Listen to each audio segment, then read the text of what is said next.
They called me the ugly, forgettable high school graduate, and my own family cut me off like I was an embarrassment. 10 years later, I walked into my sister's wedding, looking nothing like the girl they tossed aside. Her husband asked, "Do you know her?"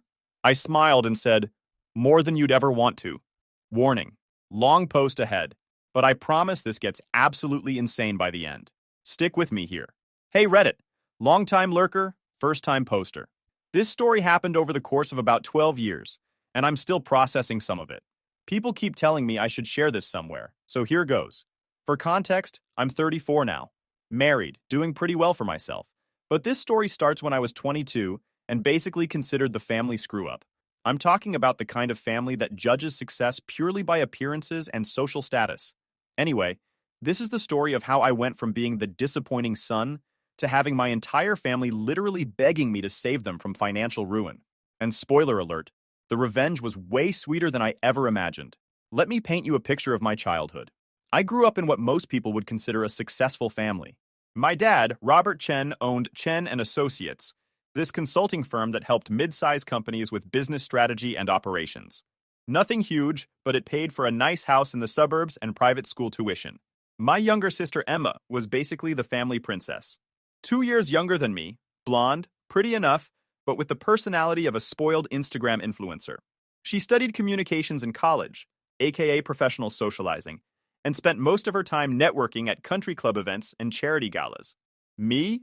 I was the disappointment. I studied business and finance, got decent grades, but I wasn't the smooth-talking social butterfly they wanted. I was more interested in analyzing investment opportunities and reading about successful entrepreneurs than playing golf with potential clients. My parents made their preferences crystal clear. Every family dinner was about Emma's latest social triumph. Emma's organizing the hospital fundraiser, or Emma's dating the son of that prominent lawyer. Meanwhile, when I'd mention the business plan I was working on or talk about wanting to start my own consulting firm, my dad would literally change the subject. The breaking point came right after I graduated college. I was 22, had just finished my degree in business administration, and was excited to start building my career. My best friend Tyler had been my roommate all through college. This guy was pure gold, about 6'2", built like he played football, which he did in high school, but sharp as a tack when it came to business strategy. "Dude," Tyler said to me one day as we were packing up our dorm room, "your sister just asked me if I could help her get an internship at my dad's firm because she heard he was important in business. I told her he's a high school principal, and she looked confused." I was laughing about Emma's cluelessness when my dad called me for what I thought would be a congratulatory conversation about graduating. Instead, it turned into the worst conversation of my life. "Jake, son, we need to discuss your future." "Sure, Dad. I'm actually excited to tell you about some opportunities I've been looking at." "That's just it. I think you should consider joining the family business instead." I was surprised. "Really? You want me to work at Chen and Associates?" Well, here's the thing. Emma's expressed interest in the client-facing side of the business, and frankly, she has the personality for it. But she needs someone behind the scenes to handle the analytical work. My stomach dropped. "You want me to be Emma's assistant?" "Not assistant. Support staff. You'd handle research, data analysis, that sort of thing. Emma would manage client relationships." "Dad, I want to build my own business. I have ideas, plans." "Son, let's be realistic. Emma has the social skills for business development. You're more of a background person. There's nothing wrong with that." That night, I couldn't sleep. I kept replaying the conversation, getting more frustrated each time. The next morning, I went to grab some coffee and clear my head. That's when I overheard my parents talking in the kitchen. "Emma's perfect for taking over the business eventually," my mom was saying. "She's charming, well-connected, knows how to work a room." "Exactly," my dad replied. "Jake's intelligent, don't get me wrong, but he doesn't have the people skills for client management. Emma can be the face of the company, and Jake can handle the boring number crunching nobody wants to do." "It's perfect," my mom agreed. "Emma gets to shine, and Jake has job security doing what he's good at, staying in the background." I stood there holding my coffee mug, feeling like someone had punched me in the chest. My own parents saw me as nothing more than Emma's calculator. That's when Tyler showed up at the back door. He basically lived at our house senior year. "Morning, Mr. and Mrs. Chen," Tyler called out cheerfully, but then he saw my face. "Jake, you look like someone just told you pizza was illegal." I pulled him outside and told him what I'd overheard. Tyler listened, nodding along, and when I finished, he was quiet for a long moment. "Jake, brother," he finally said, "forget them. You know what we're going to do? We're going to start our own firm and build something so successful that in 10 years, they'll be lining up to work for you. Tyler, that's crazy. Nah, man, that's justice. I've got some money saved from my construction job. You've got the brains. Let's show these people what the background guy can really accomplish. And just like that, my path was set. Tyler wasn't just talking big. The guy actually had money. He'd worked construction every summer since he was 16. Plus, his grandfather had left him about $45,000 when he passed. Tyler had been saving it for the right opportunity. We moved to Phoenix, lower cost of living than California, growing business market, found a cheap two-bedroom apartment, and converted the living room into our office.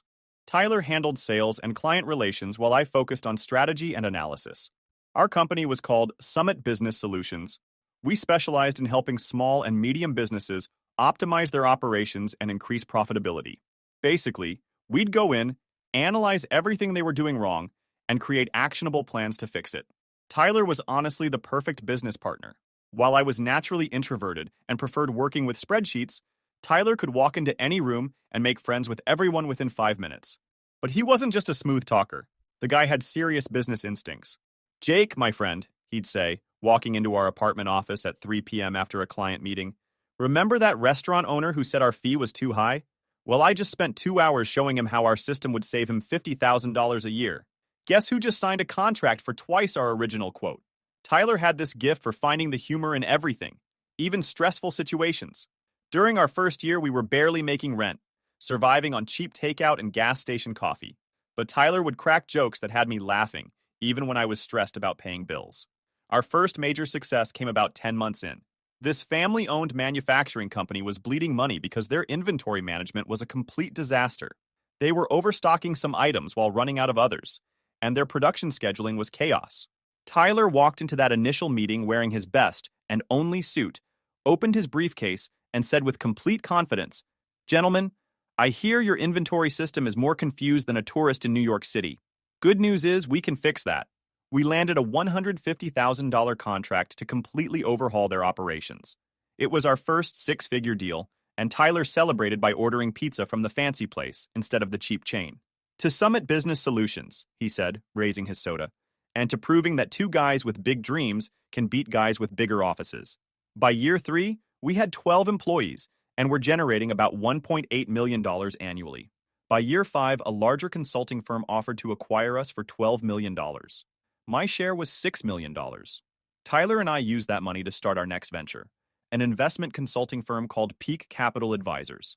We helped businesses and individuals make smart investments, manage portfolios, and plan for long-term financial growth.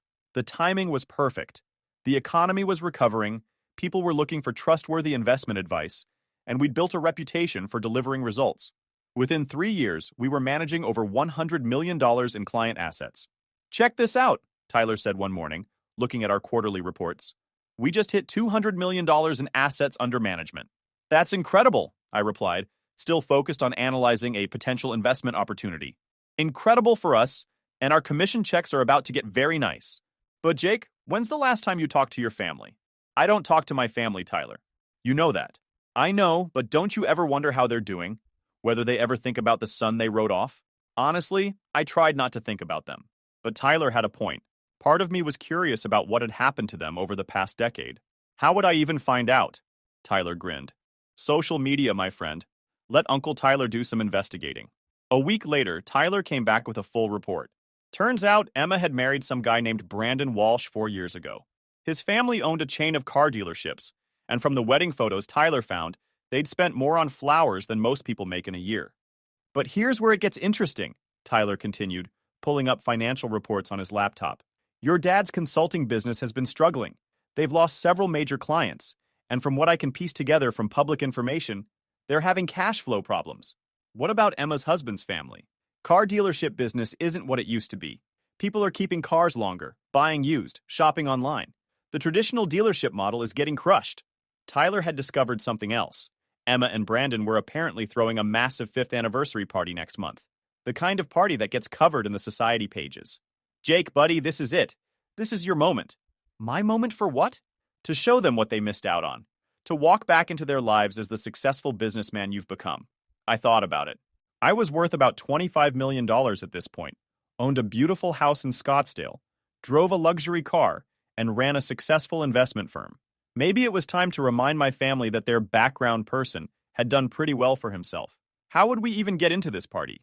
Leave that to me. I've got connections everywhere. Tyler spent 2 weeks orchestrating what he called Operation Prodigal Son. He somehow managed to get us legitimate invitations through a business connection whose family knew Brandon's parents. We're going as potential investors interested in the automotive industry, Tyler explained. Completely legitimate business interest. The night of the party, I was nervous as heck. I'd bought my first custom-tailored suit, not the off-the-rack stuff I used to wear, but a proper $2,500 suit that made me look like I belonged in boardrooms. Tyler, meanwhile, was excited like a kid on Christmas morning. He'd gone full black tie, complete with cufflinks that belonged to his grandfather. "Jake, you look like $1,000,000, he said, as we pulled up to the Grand Regency Hotel in my BMW. Ready to blow some minds? The hotel was exactly as over-the-top as I'd expected. Ice sculptures, a string quartet, enough flowers to supply a small wedding. Emma had clearly spared no expense. We walked in like we belonged there, with Tyler immediately working the room while I tried to spot familiar faces. It didn't take long to find my parents. They looked older, more tired than I remembered, but they were still playing the social game, networking with other guests. Then I saw Emma, and wow, Tyler hadn't been kidding about the whole trophy wife thing. She was wearing a dress that probably cost more than most people's monthly salary, covered in jewelry, working the room with that fake smile I remembered from childhood. Brandon looked exactly like Central Casting's idea of a rich guy's son, soft around the middle, already thinning hair, but wearing clothes that screamed, "My family has money." "There's our girl," Tyler whispered. "Ready for this?" We spent about an hour mingling, with Tyler introducing us to various guests as successful investment consultants from Arizona. I was starting to relax when I heard a familiar voice. "Jake? Jake Chen?" I turned to see Mrs. Patterson, our old neighbor who'd always been kind to me growing up. "Mrs. Patterson, what a surprise to see you here." "Oh my goodness, look at you. You look so successful and handsome. What brings you to town?" Before I could answer, I noticed the conversations around us getting quieter. People were starting to stare. "Jake?" Another voice, this one much less friendly. My mother was approaching with a look of complete shock. "Hi, Mom." The awkward silence that followed felt like it lasted forever. Tyler stepped in smoothly. "Mrs. Chen, I'm Tyler Rodriguez, Jake's business partner. What a lovely event." My mom looked confused, trying to process what was happening. "Business partner? Oh, yes, we run Peak Capital Advisors together. Jake didn't mention it. We're one of the fastest growing investment firms in the Southwest." My dad had appeared now, looking equally stunned. "Jake, what are you doing here?" "Brandon's family invited us," Tyler answered before I could speak. "We're always interested in meeting successful business families. The automotive industry presents some fascinating investment opportunities." "Investment opportunities?" my dad asked. Like the concept was foreign to him. "We manage investment portfolios for high net worth individuals and businesses," I explained, finding my voice. "We help people make smart financial decisions and grow their wealth." "You manage investments?" my mom repeated. "We manage about $250 million in client assets," Tyler added casually. Though Jake here is being modest, he's the real genius behind our success. By now, we'd attracted a small crowd. Emma was approaching with Brandon, her smile looking strained. "Jake?" she said, her voice higher than usual. "This is unexpected." "Hello, Emma. Congratulations on your anniversary." "Thank you." She looked at Tyler suspiciously. "And you are?" "Tyler Rodriguez. Pleasure to meet you. I've heard so much about Jake's family over the years." Emma's smile faltered. "Oh, Jake talks about us." "All the time," Tyler lied smoothly. "Especially about how you inspired him to succeed in business." Brandon stepped forward, clearly confused. "I'm sorry, Jake. Who?" "Emma, you didn't mention having a brother." The silence that followed was beautiful. Emma's face went through several expressions before settling on barely controlled panic. "Well, Jake and we haven't been close recently. We had a disagreement after college," I explained to Brandon. "Different ideas about business and family obligations." "What kind of business are you in now?" Brandon asked. "Investment consulting and wealth management. We help individuals and businesses grow their financial portfolios." "How's that working out?" my dad asked, his business instincts kicking in despite his shock. Tyler and I exchanged a look. This was the moment we'd been building toward. "Well," Tyler said casually, "our firm was just valued at $80 million in our latest funding round." The number hit them like a physical blow. My parents' eyes widened. Emma grabbed Brandon's arm for support. $80 million? My dad whispered. Million, Tyler confirmed. Jake owns about 45% of the company. I own 35%, and our other partners split the rest. The math was simple enough. I was worth roughly $36 million. The rest of the party was a blur of shocked conversations and awkward small talk. Word spread quickly through the crowd. Emma's mysterious brother was apparently some kind of investment mogul. But the real drama started the following week. 4 days after the anniversary party, my phone started ringing. First my mom, then my dad, then Emma. I ignored all the calls, but Tyler was fascinated by the sudden attention. Jake, your mom left like a 7-minute voicemail, he said, playing it on speaker. She wants to reconnect as a family and discuss potential business opportunities. This is golden. I don't want to reconnect, Tyler. I know, but aren't you curious about what they want? My curiosity won. I called my mom back. Jake, oh sweetheart, I'm so glad you called back. Your father and I have been talking, and we realize we made some mistakes when you were younger. Mistakes? Yes! We should have been more supportive of your entrepreneurial spirit. You've clearly found your calling, and we're so proud of you. The fake enthusiasm made me sick. What do you want, Mom? Well, your father's consulting business has been facing some challenges. We could really use someone with your expertise to help us modernize and expand. My expertise? Investment strategy, business growth, that sort of thing? Maybe you could consult for us or even consider a partnership? There it was. They didn't want their son back. They wanted access to my money and connections. Let me think about it, I said, and hung up. Tyler was grinning. They want you to save their business, don't they? Pretty much. This keeps getting better. What did you tell them? That I'd think about it. But the calls kept coming. Emma called next, her voice sickeningly sweet.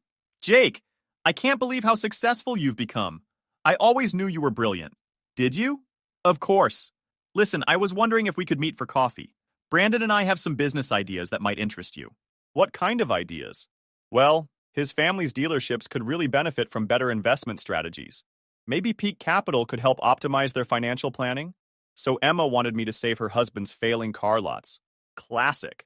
I'll have to check our client roster, I said. We're pretty selective about new accounts. Of course. But family comes first, right? After hanging up, Tyler was practically bouncing with excitement. They're all coming to you for money. This is perfect. Perfect how? Because now you hold all the cards, my friend. Tyler had been doing more research into my family's financial situation. Chen and Associates was in serious trouble. They'd lost their 3 biggest clients in the past 18 months and were behind on rent for their downtown office. My dad had even taken out a second mortgage on the family house. Emma's situation was more complicated. Brandon's family dealerships were struggling, but they weren't broke yet. However, Tyler had discovered that Emma had convinced Brandon to invest heavily in some questionable ventures that weren't paying off. The best part, Tyler said, is that they think you're their salvation. They have no idea what you're actually planning. What am I planning, Tyler? Revenge, my friend.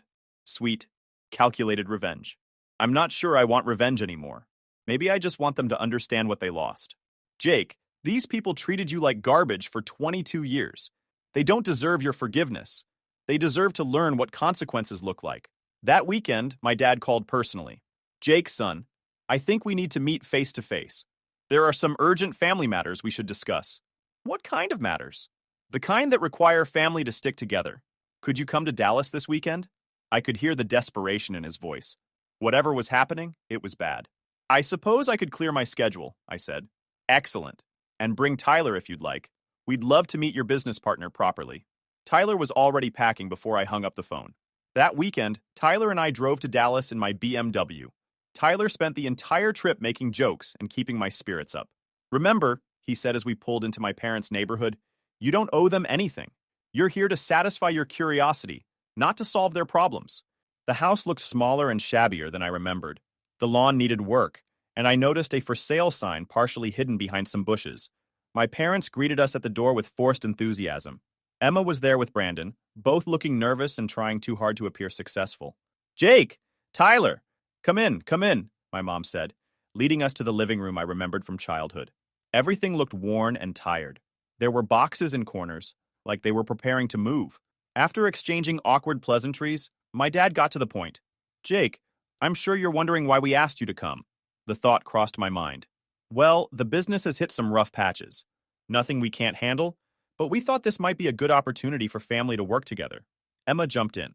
What Dad means is that we could really use your investment expertise. Your background could help modernize our approach. Brandon added, and my family's dealerships could benefit from better financial planning. We're looking at expanding, but we need smart investment strategies. Tyler and I exchanged a look. Here it came. The thing is, my dad continued, we're at a crucial point. We need to make some strategic investments to stay competitive, but that requires capital. How much capital? I asked. Ideally, about $1.5 million would allow us to completely restructure and reposition ourselves in the market. $1.5 million. They wanted me to give them $1.5 million. That's a significant investment, I said carefully. It's not just an investment, my dad said quickly. You'd be a full partner in the restructured business. We could rebrand as Chen & Sons Investment Consulting. What about Emma? Emma would focus on her strengths, client relations and business development. I looked around the room at these people who'd written me off as worthless, who hadn't spoken to me in a decade. Now they wanted me to hand over $1.5 million to save them. I need to think about this, I said. Of course, my mom said. Take all the time you need. But, Emma added quickly, we are hoping to move forward soon. Market timing is crucial. Translation. They were desperate and running out of time. After dinner, Tyler and I drove back to Phoenix, mostly in silence. Finally, Tyler spoke up. So, what are you thinking? I'm thinking they have incredible nerve asking me for $1.5 million. But are you going to do it? I thought about it. The money wasn't really the issue. I could afford it. But did I want to save the people who'd rejected me? Tyler, what would you do? Honestly, I'd probably tell them to pound sand. But you're a better person than me. Am I, though? Yeah, you are. But that doesn't mean you owe them anything. When we got home, I made a decision. But it wasn't what they were expecting. Instead of giving them money, I decided to teach them a lesson about consequences. Over the next month, I put together a plan that Tyler called absolutely diabolical but completely legal. Instead of giving my family $1.5 million, I started quietly acquiring their debt through intermediary companies. When businesses are struggling, their creditors often sell outstanding debts to collection agencies for pennies on the dollar rather than dealing with lengthy collection processes.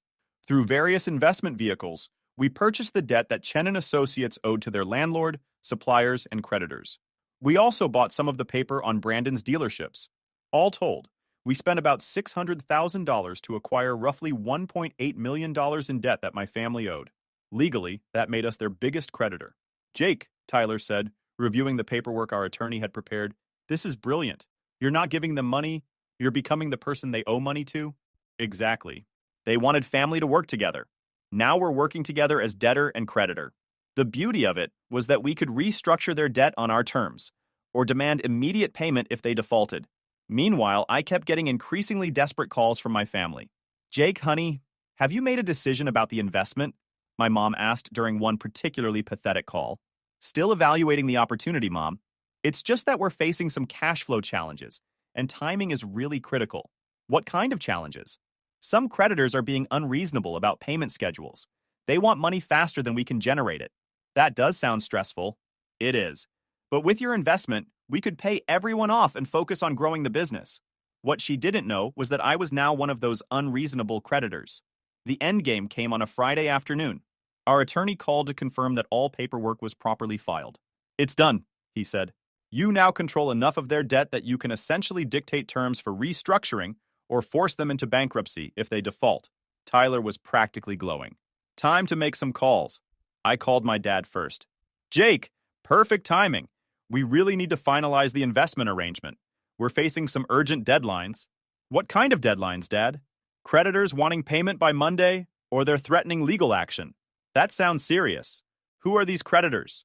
Various parties, landlords, suppliers, banks. But Jake, if you could transfer the investment funds, we could resolve everything by Monday morning. Dad, I need to tell you something. I've decided not to invest in Chen & Associates. The silence was deafening. What do you mean? I mean, I'm not giving you $1.5 million. But Jake, we're family. We need your help. You need my money. There's a difference. That's not fair. We've acknowledged our mistakes. We want you to be part of the family business. The family business that's about to default on its debts? We're not defaulting. We just need some short-term capital to bridge these cash flow issues. Dad, what would you say if I told you that one of your major creditors wanted to meet Monday morning to discuss payment terms? I'd say we'll work something out. We always do. Good. Because you have a meeting at 9 a.m. Monday with Summit Holdings. Summit Holdings? I don't remember owing money to. Summit Holdings is my company, Dad. I bought your debt. The phone went completely silent. You did what? I purchased the debt you owe to various creditors. Congratulations. Your son is now your biggest creditor. That's impossible. It's completely legal. Tyler can explain the paperwork if you'd like. Jake, you can't do this to your own family. I'm not doing anything to you, Dad. I'm offering you a business opportunity, a chance for us to work together. This is different. How? Because we're family. Exactly. And families should work together. So here's my offer. I'll restructure your debt on very reasonable terms, but Chen and Associates becomes a subsidiary of Peak Capital Advisors. A subsidiary? You work for me now, Dad. I make the business decisions. I manage the client relationships. You follow my direction. You and Mom can stay on as employees with decent salaries. You want us to work for you? I want you to contribute to a successful business instead of running one into the ground. And if we refuse, then Monday morning you'll be in default on $1.8 million in debt, and I'll have to pursue collection through the courts. After a long pause, he asked quietly, "Would you really bankrupt your own family?" Dad, you're already bankrupt. I'm offering you a chance to keep working instead of losing everything. I need to discuss this with your mother. Of course. You have until Monday morning to decide. Emma's call was even more satisfying. Brandon answered first. Jake, great to hear from you. Emma and I have been talking about those investment opportunities we discussed. Actually, Brandon, I'm calling about your dealerships. Oh, what about them? I understand you're having some cash flow problems. Well, it's been challenging, but we're optimistic about the future. I'm sure you are. Brandon, as of yesterday, I own the debt on your Mercedes and BMW locations. Silence. You what? I purchased your outstanding loans from the banks. You now owe me approximately $1.3 million. I could hear Emma in the background asking what was wrong. Jake, this is insane. Why would you do this? Business opportunity, Brandon? Just like you mentioned, our family's working together. This isn't working together, this is hostile. No, hostile would be calling the loans due immediately. I'm offering to restructure your debt. What are your terms? You sell both dealerships to companies I designate. You and Emma can stay on as managers, but you work for me. Emma grabbed the phone. Jake, you can't do this to us. Emma, I'm not doing anything to you. I'm offering you employment. Employment? We own these businesses. The banks owned these businesses. I bought the bank's debt, so now I own the businesses. This is revenge. You're getting back at us. This is business, Emma. Nothing personal. Jake, please. Brandon and I are in real trouble. We need help, not more problems. I am helping. You can keep your jobs, maintain your lifestyle, but you work for me now. What if we refuse? Then Monday morning you'll be in foreclosure on both dealerships. Monday morning, Tyler and I walked into the conference room at our attorney's office. My entire family was waiting. My parents, Emma, and Brandon all looking like they hadn't slept in days. Good morning, I said, taking a seat across from them. I trust everyone had a good weekend? Nobody answered. Our attorney spread out the documents. We have restructuring agreements that will allow you to maintain your current positions while working within the Peak Capital Advisors corporate structure. This is extortion, my dad said quietly. No, sir, our attorney replied. This is debt restructuring. My client has every legal right to collect on debts he legitimately purchased. My mom's voice cracked when she spoke. Jake, please don't destroy your family. I looked at each of them. These people who'd made me feel worthless for the first 22 years of my life. Where was that concern for family when you called me a failure? When you told people I'd never amount to anything? When you ignored me for 10 years? We were wrong, Emma said through tears. We know we were wrong. Do you? Because 3 weeks ago, you didn't want a relationship with your brother. You wanted access to my bank account? That's not true, isn't it? Emma, when's the last time you called me just to talk? When's the last time any of you showed interest in my life that didn't involve what I could do for you? The room was silent. Here's what's going to happen, I continued. You're going to sign these agreements. Dad, you'll work as a senior consultant in our business development division. Mom, you'll handle administrative operations. Emma and Brandon, you'll manage our new automotive services division. What about ownership? Brandon asked. You're in default. You own nothing except what I allow you to keep. My dad slumped forward. So we work for you now. You work for a successful company that values results over appearances. You'll be well compensated, have job security, and be part of something that's actually growing. They signed the papers. 18 months later, I was sitting in my corner office overlooking downtown Phoenix, reviewing quarterly reports. Peak Capital had tripled in size after acquiring Chen and Associates' client list and integrating Brandon's dealership operations into our corporate services division. Tyler knocked on my door, grinning as usual. Your family's here for their quarterly performance review. Send them in. My parents entered first, followed by Emma and Brandon. The transformation was remarkable. Gone was the arrogance, the entitlement, the condescending attitudes. They looked like dedicated employees. Good morning, Jake, my dad said respectfully. We have the Q3 reports ready for your review. Hearing my father address me as his boss still felt surreal. How are the numbers looking? Strong across all divisions, my mom replied, consulting her tablet. The consulting division brought in $2.1 million in new contracts this quarter. The automotive division is up 18% over last quarter, Brandon added. The integrated financial services are really resonating with dealership owners. Emma spoke last.